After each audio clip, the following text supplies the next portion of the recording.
Shannon Sharp, So I lesson watched a learned. certain interview on Club Shay Shay that I think everybody's watching and everybody's talking about right now.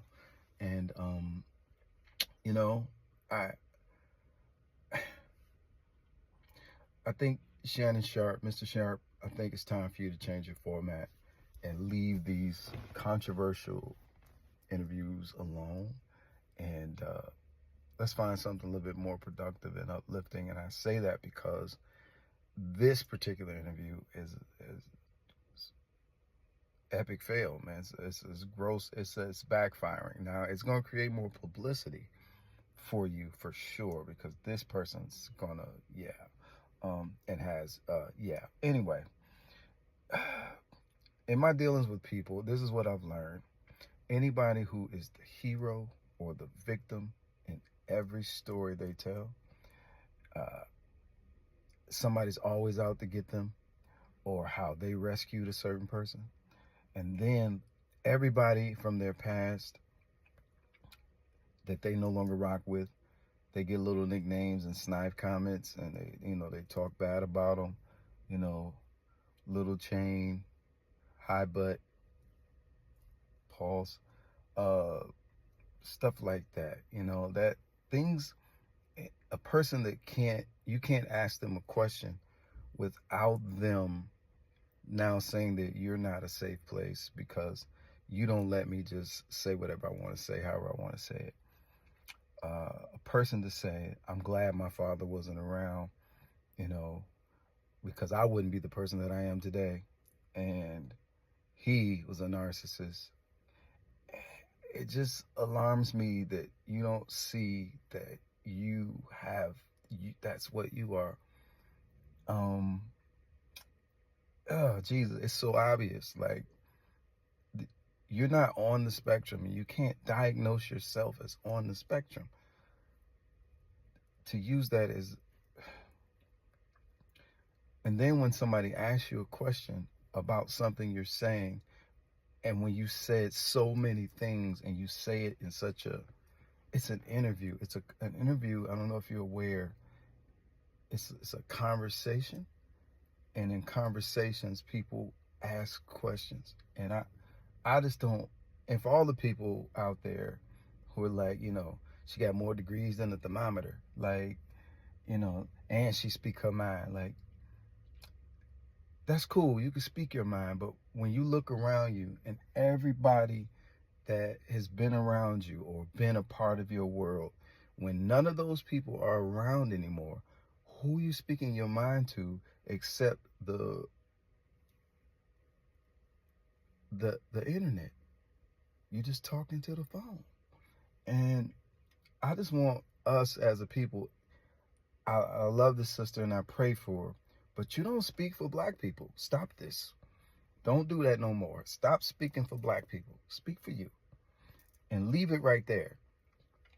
I don't want you advocating for me because if an elder statesman or somebody who has some information or can challenge you, if you're going to shut them down and come up with reasons why you're so much smarter than them, these are the type of people we don't need. We don't need any more self-proclaimed geniuses. We need people with humility. We need people with empathy who can feel, understand, and some of us just need a hug.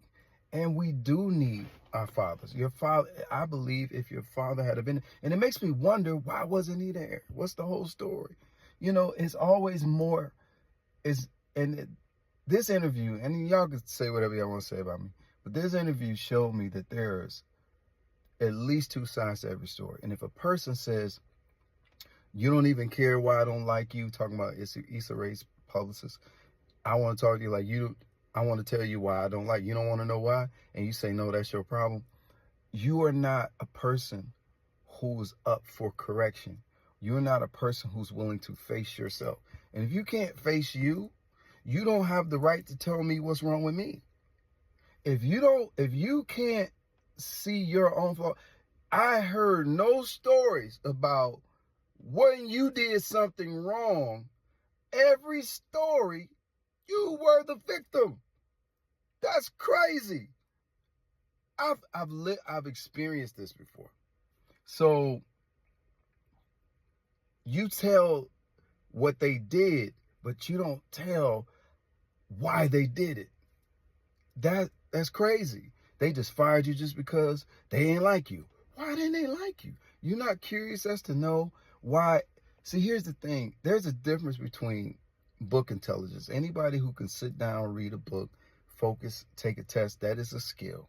But emotional intelligence is a whole nother level, because that means you can read a room.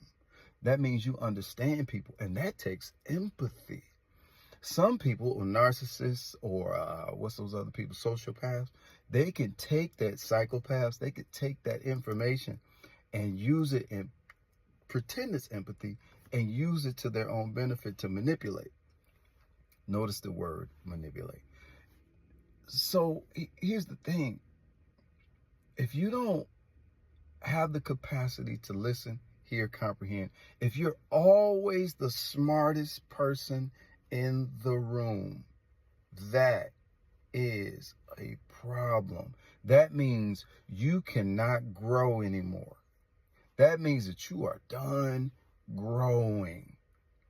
That means that I can't even tell you, I can't even have a basic conversation with you about an issue I'm having, because you're going to tell me everything that I'm thinking based on what you think I'm thinking. You're not going to hear. People like that don't hear other people. They only hear themselves, and it's an echo chamber that goes on in their head. So you have to be careful. Like, you have to be careful. You got to be cautious. Shannon, stop this. Stop. Come on now, Shannon. You know good and well you need to stop doing these crazy interviews. You know good and well. Cut it out now. Seriously. Bro, let's take a different approach, because you're a champion, man. Like, you really are. Like, you got to stop this, because it has a short leash. And if people start, the same people to build you up start to tear you down, like, is that the route that you want to take? So yeah, man, like, let's slow this down. Let's get some more interesting people. Take note from Stephen Bartlett. That guy, he does great interviews, and he talks to great people, and he can ask the questions he wants to ask, and he learns interesting information, and his introspective is growth oriented. But this is tearing the culture up at this point. Come on, man. It's getting, let's turn the tide in 2024, because that interview, and there's no winning in that, man. Nobody won. And I don't even say stuff like this. I'm gonna shut up. I'm gonna turn my comments off, because I don't want to hear it. But this has to stop. Okay, all right, I'm done. I got a show. All right, now, I'll talk to y'all later, all right? For drinks and conversation. I don't know what he said. Why am I talking about Shannon like that? Let me stop. Peace.